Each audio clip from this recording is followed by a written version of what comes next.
السلام عليكم، صباح الخير، عاملين ايه؟ اخباركم ايه؟ رمضان كريم علينا وعليكم. هو احنا ليه بنزيد في رمضان؟ هو احنا مش الحلقه اللي فاتت قلنا ان رمضان فرصه عظيمه جدا لنزول الوزن؟ ايه اللي خلانا دلوقتي نتكلم في موضوع زياده الوزن؟ الواقع بيقول ان في نسبه من الناس بتزيد في رمضان مش بتنزل في الوزن، بالرغم فعلا ان الصيام وخاصه صيام رمضان مهمين جدا في نزول الوزن، وبيساعدوا على تنظيم الهرمونات والحرق، وبيساعدوا على ان انا اقلل سعراتي بشكل تلقائي. حقيقه اي نظام غذائي يهدف الى نزول الوزن هي ان يكون فيه عجز سعرات، بمعنى ان السعرات اللي داخله في جسمك تكون اقل من السعرات اللي خارجه من جسمك، وبالتالي الجسم يقدر يستخدم الطاقه المخزنه فيه اللي هي الدهون عشان يسد عجز الطاقه. طالما انا قللت السعرات اللي داخله فهو يسد عجز الطاقه دوت بان هو يبدا يحرق من الدهون اللي في الجسم. مشكلتنا ان احنا لما بيجي رمضان احنا مش متعودين على ان احنا نجوع، او مش متعودين على الصيام، فبنتفاجئ بان احنا بيحصل لنا في على الاقل اول فتره في رمضان نوع من الجوع والهبوط ونقص السكر، لان انا جسمي متعود ان هو بيدخله سعرات كبيره جدا اكتر من احتياجه، ومتعود ان هو بيدخله سكر كتير اكتر من احتياجه، فجسمي بالمعنى الحرفي هو بيتفاجئ بالصيام. فبالتالي ان انا بقعد ادي جسمي وعود وادي عقلي وعود على حساب صحتي. اوعده ان انت بعد الفطار هتاكل حلويات وهتشرب العصاير وي وابدا ان انا عندي هلع وخوف من صيام للتاني يوم، فابدا ان انا اخزن، ابقى عامل زي الجمل كده عايز اخزن عشان تاني يوم اقدر اواجه نقص الطاقه الفظيع. انا مرعوب، انا خايف، وكأن بكره هيحصل مجاعه. مشكلتي هنا ان انا بحط عقلي في حاله تمرد وبظبط جسمي على حاله الطوارئ. هي ايه حاله الطوارئ دي؟ مخي مش متقبل لفكره انه يجوع، لان انا اقنعته ان هيبقى في مجاعه. جسمي هيدخل في حاجه اسمها starvation. مشكله الستارفيشن ده ان هو بيخزن دهون اكتر، وبيقلل نشاطك، وبيقلل استخدام الطاقه المستخدمه في العمليات الحيويه. طيب الصح ايه عشان انا ما يحصلش معايا كده، وعشان انا استفاد من الصيام واطلع من رمضان مستفيد بكل الحاجات اللي احنا اتكلمنا عليها في الحلقه اللي فاتت، وعشان انزل واحقق هدف؟ هنشتغل على خطه في رمضان. الخطه ديت هنهتم فيها بجزء خاص بالاكل وجزء خاص بالعقل والنشاط البدني. الجزء الخاص بالاكل هنتكلم فيه عن الكواليتي والكوانتيتي، اللي هو ايه؟ نوعيه الطعام وكميه الطعام. والجزء الخاص الجزء النفسي والبدني هتكلم فيه على المايند سيت اللي هي القناعات بتاعتي، وهتكلم فيه على النشاط البدني. هتكلم اول حاجه على نوعيه الاكل، الكواليتي. بختار الاكل البسيط اللي ما يرفعليش السكر بسرعه، الاكل الكامل، الاكل الطبيعي في الصوره اللي ربنا خلقها، خضار، فاكهه، لحوم، حبوب كامله. انا ممكن اجيب حاجات الكواليتي بتاعها عاليه، لكن انا بطريقتي في الطبخ انا اللي ابوظها. زي مثلا هقول لكم حاجه ظريفه جدا احنا بنعملها. انا مثلا النهارده عايز اكل مكرونه، انا عشان احسن من الكواليتي بتاعت المكرونه بحط جنبها شوربه خضار، بحط جنبها سلطه، فبقلل الارتفاع المفاجئ للانسولين في الدم، لان المكرونه هي ريفايند جرينز، يعني اللي هي حبوب غير كامله، فبترفع السكر بسرعه. لكن انا لما اخدها مع الياف عاليه فانا كده حسنت منها. ولكن ايه اللي احنا بنعمله؟ انا بجيب المكرونه احط عليها جبنه، وكمان احط عليها صوصات غريبه جدا، وبدل ما كانت الوجبه بتساوي مثلا 500 سعر انا بخلي الوجبه تساوي 2000 سعر. ايه الوجبات والاصناف اللي انا ممكن اكلها على وجبتين ثلاثه انا بحطها في وجبه واحده. افضل احط جبن وانواع غريبه من كل حاجه بقى، يعني عماله احط اشياء على بعضها.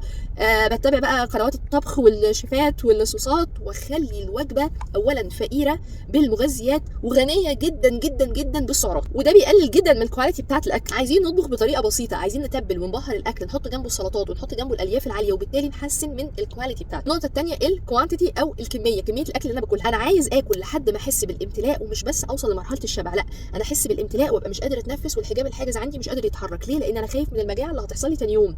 بوهم نفسي وبتعب نفسي، وده بيزود لي الكم بشكل مبالغ فيه. في حاجات كمياتها لا تحمل سعرات كبيره ان هي تخليني ازيد في الوزن، وفي حاجات كمياتها للاسف سعراتها عاليه جدا جدا ومخالفه لكل المقاييس الصحيه. في الوجبه بتاعتي انا بثبت عدد معالق الرز او عدد معالق المكرونه، يعني مثلا انا هاخد 5 معالق رز او 10 معالق رز. خد جنب الرز حصتي من البروتين، حصتي من السلطات والخضروات، لو انا عامل مثلا طبق النهارده باميه، لو انا عامل ملوخيه، لو انا عامل سبانخ، اي نوع بسله، اي نوع من انواع الخضار. انا دلوقتي خلصت حصتي من الرز مثلا ومن البروتين ومن السلطه ومن الشوربه، وانا حاسس ان انا لسه شويه جعان، وده خاصه بيحصل في بدايه النظام الغذائي. بحس ان الاكل لسه ما كفانيش. اعمل ايه؟ هقدر ازود بروتين زياده، او اقدر ازود الياف زياده، ان انا اخد شويه سلطه، اخد مجرفه خضار كمان، الخضار المطبوخ.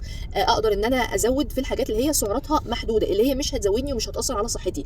ولكن ازود رز لا، ده اللي مش مقبول. مش باكل غير وانا جعان، ومش بقوم من على الاكل غير وانا مش شبعان، بمعنى ان انا مش بملى بطني. نحن قوم لا ناكل حتى نجوع، واذا اكلنا لا نشبع. صدق رسول الله صلى الله عليه وسلم. اعمل حسابي ان انا بعد الاكل انا في رمضان، فاكيد ان انا هاخد حلويات رمضان. لو حرمت نفسي منها هحس بحرمان، وده هيدخلني في مرحله نهم للاكل. فانا باخد واحده قطايف، باخد حته كنافه قد الصباعين، حتى لو هاخدهم يوميا انا ما عنديش مشكله. انا اصلا عامل نوع من العجز في السعرات، فاقدر ان انا اخد قطعه حلويات صغيره في اليوم، دي مش هتضرني في حاجه. ولكن مش هاكل صينيه الكنافه، ولا هاكل 5 6 قطايف، لا هي قطعه واحده في اليوم. كده اتحكمت في الكواليتي والكوانتيتي. فاضل العوامل النفسيه النفسيه والعوامل البدنيه اللي هي النشاط البدني سهل. انا كده كده عندي وقت صلاه التراويح ده لوحده نشاط بدني.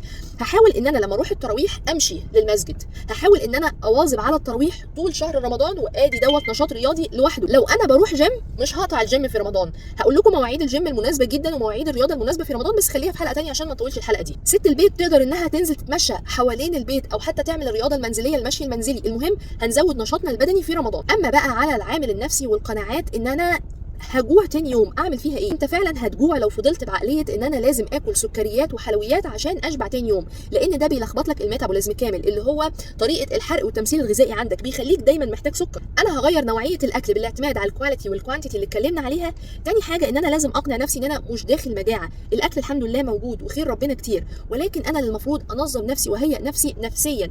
كلنا كتير بعد ما بيفوت اسبوع او اول 5 ايام من رمضان او اول والله حتى بس 3 ايام من رمضان، بتلاقي نفسك ان انت خلاص جسمك ظبط نفسه، الكبد وانزيمات الشبع وانزيمات الجوع ظبطوا نفسهم على التمثيل الغذائي الجديد، اللي هو ان انت تصوم طول اليوم وتاكل 8 ساعات بس في اليوم.